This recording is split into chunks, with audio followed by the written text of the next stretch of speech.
military to ensure that we are doing the right things to work with the military on that. Great coordination by all. We're able to get knocked down on the fire, start to work through and start to do secondary searches of the houses behind us and ensuring that everyone was out of those areas.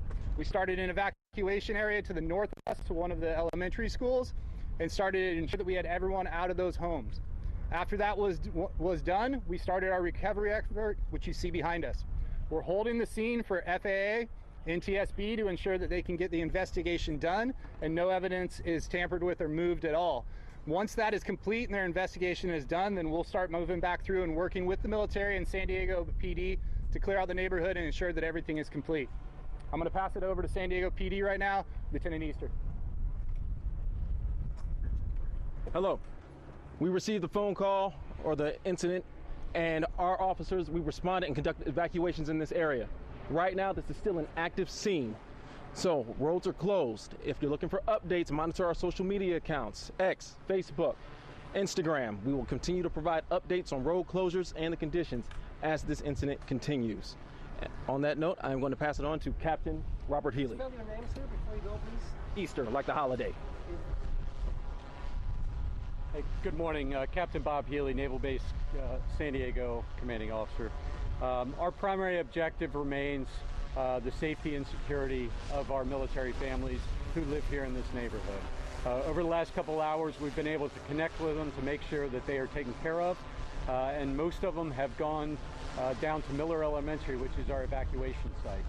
Very pleased with the community response in addition to the city and local officials to provide all of the services that they need. Primarily, our job is to get them back into their homes as soon as possible.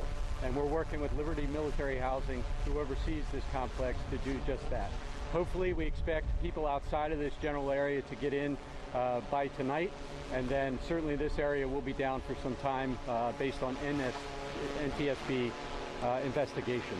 We have continued to communicate through our Family Information Call Center at 844-523-2025. Liberty Military Housing has also released red flag messages to the families so they have the latest and greatest information. The base continues to message via our internal communication system as well as social media. Again, just want to thank the local community for supporting the military families and everyone for all that you've done. With that, I want to turn it over to Councilmember Capillo. Good morning, everyone. My name is Raul Campillo. I represent City Council District 7, which includes the Tierra Santa neighborhood and Murphy Canyon neighborhood. San Diego is home to one of the largest installments of United States military active service members and veterans. And in this particular neighborhood, we had dozens of active duty families that are suffering, that suffered some injuries, and their homes have been destroyed. But the city of San Diego, our employees, along with the military and the school district, have been well coordinated from the early morning until now, and we will be throughout the rest of this tragedy. With the very sad loss of life from the plane, we know that there was many miracles and many heroic actions from our police department, from our firefighters, and the military members themselves. I heard stories over at the school just near us about military families helping military families out of their home, jumping out of windows, avoiding fire. These are families that San Diego values, we're proud of, and we're going to continue to support these military families who are from all over the country but live right here in San Diego. As you can see, the damage behind us is incredibly significant, was life-threatening, and thank God nobody on the ground was killed. We're going to continue to support them through our City of San Diego personnel, our first responders, and I really encourage people to donate, to call in to our offices at City Council, the Mayor's office, to find out how to volunteer and help in ways like that. These people are going to be recovering for a long, long time, and the City of San Diego is going to be here to support them. Thank you for being here, and I know we're going to take some questions. Okay, just a few questions. Yes, I have a question regarding the recent tweet from the San Diego Police Department. It says that there are 2 dead now and 8 injured. Can you confirm that? And are the 2 dead from the plane? At least. So that is what we have at this time. That's what we release. And yes, that's why we put that out. So that can be confirmed at this time. That is the latest update. There will be a press release that will come out later on with that information as well. Can you say that again? Can you say it? So to confirm 2 dead at this time, and what was the rest of that? And I'm sorry, 8 injured? Yes, confirmed 2 dead and 8 injured at this time. We've lost 2 souls. And Are the eight of from the those, who was plane? on the plane, who was on the ground? That is still under the investigation at this time. Do you know how many people were on the plane? We're still discovering that. And the people are injured. What are the state of the state of these people that are injured? Critical state, minor injuries. Right now, they're still being evaluated. I can step in on that. Oh, okay. Thank you. On the injuries that we had the 2 confirmed fatalities right now. We do have 6 that were injured. 1 was transported of the 6. The other 5 had minor injuries, were treated on scene and released on their own. So right now, that's what we have right now. The investigation is behind me on the fatalities is still going through. Were all the deaths on the plane? At this time, we don't know because we still have to identify who we have on the fatalities right now. But on the plane itself, that's what we'll do. That's why NTSB is here, working with other federal agencies to identify who's on the plane. Were the injuries for all that were on the ground? Some of the injuries were people that were on the ground. All the injuries that we treated were people that were treated at the evacuation center. There was no one transported from scene.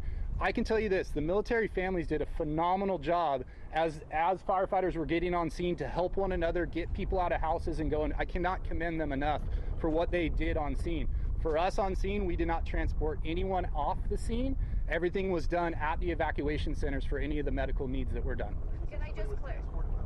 1 person was transported, minor injuries was transported from the evacuation center. So, sorry, can I just clarify on the numbers real quick? Because we have, like you said, 2 dead, and then there's been varying numbers with the injured. So Yeah. if I understand it, it's 5 people were taken for, I was told, smoke inhalation to the hospital, and then we have someone who was injured climbing out of a window.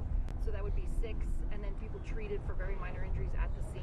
So that would make it 8. Is that correct? Yes, I'm sorry. It is 8 total. I was thinking 8 in my mind of the 2 fatalities that were in there with the other one. So yes, it is 8 total on there. Sir, for those of us that are out of town, can you explain to us a little bit about the community here? Is this temporary housing for the military families, or is this permanent housing for them? So this is permanent. Yeah, if you want to sort of. Yeah, great question. So this is a military family housing neighborhood, and we have over about 2,300 family homes that are here in San Diego, and they work at various installations around the Metro San Diego region. Well, they are here as long as they're stationed here in the San Diego area, so it could be a year to many years. Can we get confirmation on those numbers again, like to have it accurate and how it is, because the 86 got mixed up? So how about this? What number did you just say right there? Well, I don't want to. Yeah, I know. That's what I'm saying. That's okay. All right. So we had 8 injured and we had 2 fatalities is where we're currently at right now. So 8 injured, 2 fatalities. One of those injuries was transported. That's our current numbers. We're still assessing. Our main goal as the fire department, especially with the evacuation center, as people who moved here, it could be hours later that people start feeling symptoms or start feeling what they're doing. So we have EMS teams with them the entire time. So that number could change as the day goes on too. There could have been something in the last 2 minutes as I walked up here. But in this current point right now, what we're going to do is follow those individuals that have been evacuated and make sure that everybody's okay throughout the whole thing. Where's the NTSB here? Do you know? The NTSB, I believe, is en route right now. FAA is currently investigating behind us right now as they're walking through the scene. How many homes were destroyed? How many homes were actually destroyed? So the one permanently destroyed is this one right here behind us. We have damage to multiple homes down to the west of us on the street. That damage will be assessed. Our main concern on that damage, I don't know the full extent of the damage because our job is to preserve the scene so NTSB can come in and do the investigation. We removed everybody from the scene, blocked it off right now. We will have better numbers on the full damage of homes after NTSB comes in and starts doing their investigation. It is just this block right now, but we have a large debris field that covers multiple streets. There was dense fog this morning. What do we know? There's a clipped power line that's being reported. What do we know as this plane was landing toward Montgomery? So as I came in this morning, when I came in this morning at about 4 o'clock, there was very dense fog as we came in. And some of the individuals are here were the same time. It was dense fog throughout the whole plateau that we had up here. We do have a clipped power line behind us. NTSB and FAA are looking into that to see if that was part of the problem as it came in. They will have a better understanding of that as they do the investigation. Where are the military families going to be staying in the meantime? I know that you guys had mentioned they might be able to come back as early as today, but where are they going to be staying, especially in this destroyed home? Yeah, we are actively working with all military families affected, specifically within this region, because they may be out of their homes for a while. So we're actively collaborating with Liberty Military Housing, as well as the Red Cross and others down at Miller Elementary to put them in proper lodging overnight. So that may be hotels. Some of them have chosen to stay with family and friends, so there's a lot of different options. But we will ensure that they have proper lodging tonight and all the support they need. And the Navy will be footing that bill for them, or Liberty Housing? We will properly care for them. Yes, ma'am. Is this Navy-owned property, or is that correct to say? No, it's actually, it's San Diego jurisdiction here. Okay, so it's, but it's Navy-owned housing. Correct. Okay, Yeah. so And You learned about the airplane. There was a lot of talk. It was from the Midwest. Can you share what you've learned about the plane itself and possibly the people aboard? No, all we had was that it was launched out of the Midwest and was here for San Diego. The FAA or NTSB might have more factual information. I don't have a wing number, any of those other things that are on there. What we know is it was launched from the Midwest, was en route to here, and then we got the call at 3:45 in the morning. Was Montgomery Field closed at that time? I mean, Air Tower controlled? Air Tower was controlled, but they have the ability to come in with it being closed by being able to radio in and open up the lights on the runway. There's a report that the weather system was not working, and the air traffic control told the pilot coming in that it wasn't working. Have you heard that? Do you know anything about that? I know nothing about that. I know the rescue side of it, and we came through. Hopefully FAA or NTSB will have that answer for you. Do you believe that anybody on the plane survived? I don't know on that point right now. I can tell if you look behind me right now, I don't know on that point, but no, I don't believe so. Do you have the gender of the victims so far? No, I don't. Do any of the injured are from this house? Any of the injured are from this house behind. I can't really say if they're injured from this house behind. I have to keep that private. Were all of the homes occupied? I believe all the homes were occupied. We did searches of every single home as we came through. This military housing area that is here is constantly occupied all the time. It's a very busy area, but I believe all of them were occupied. How many passengers aboard the plane? We don't know how many passengers. I don't know. If you look at the plane, the path that it took behind me here, you can see that its trajectory came through this direction, took out the front of that house, and it ended up here to the right behind me. When I walked around, I didn't find any big body of the plane. I saw like a little bit of fiberglass over there on Santos Street, and then of course this panel out here. But is there any other part of the plane that what parts of the plane are still out here? There's plane everywhere. Our debris field is very large. That's why we have multiple blocks that are blocked off right now. As you guys would expect, when you have something that large coming in with that amount of speed, we're going to have a lot of throw that goes every which direction. Our goal with this is to fly our UAS, which you saw, which are unmanned aerials, over the top, to ensure we're looking over the tops of the houses. We're looking everywhere in our neighborhood for any type of debris. I can't give you a field because we're still searching ourselves to find out what that footprint is. So you don't know? All right, you've been hearing a press conference on the deadly plane crash overnight in San Diego area, specifically in Tierra Santa. You've been hearing police, fire, military. This was a military neighborhood. Again, we are hearing details on the exact injuries and fatalities. Right now, we're learning 2 people did die. We know 8 people were injured, 1 person taken to the hospital. But again, we know 1 house was destroyed. Several others also have been damaged. But right now, you can see Air 7 been live overhead all morning long. We have our photographer, former LA County firefighter, Marcel Melanson. He's inside Air 7. Marcel, take us through what is going on right now for first responders, because as we see it, absolute, utter devastation. You're right, Colleen. Absolute, utter devastation. And what I can do is provide you with some perspective from Air 7, where we are able to find, I'll pinpoint here, where a light standard was first struck by the plane. You could see some light strewn about on the ground there. You see the pole there, and then now you could see a piece of the actual wing in the street here. This is on Santo Road, and then as I tilt up, you could see the path the plane took where it first encountered this structure that they referred to as the structure that was a total loss. And then we found the bulk of the wreckage here underneath the tree that's down Sample Street here. And as we could piece together, if you look down this rain gutter, you could see where the fuel was ignited. And as it came in contact with each car going down the street, it began to ignite those cars. So a very complex situation when you arrive on scene and you see a number of exposures or cars that were on fire separate from the main incident. and an inhabited dwelling or inhabited neighborhood, I mean, you can imagine showing up at 3:45 in the morning and seeing this type of devastation. Marcel, if you could go back to the lights that you saw, that was like a softball field or something, and we talk about the visibility. That couldn't be the, wow, I mean, that's not super high lights, but could it have hit that? If it hadn't hit those lights, could it have continued on to the airport, which is about 3 miles away?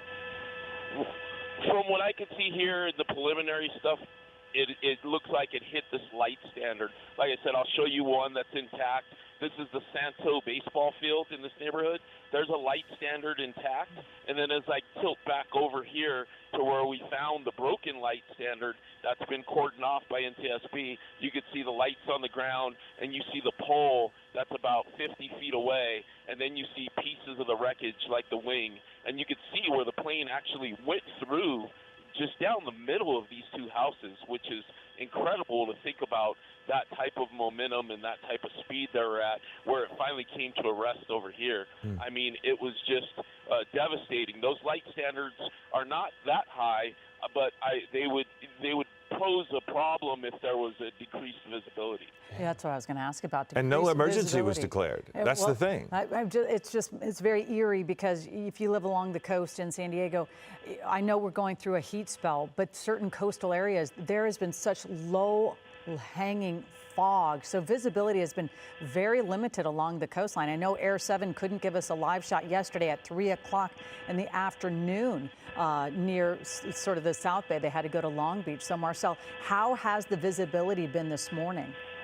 Well, I could tell you I started out my day early this morning where we could not launch into the South Bay Basin or even South LA. Even the Liberty Towers in downtown LA was completely obscured by fog.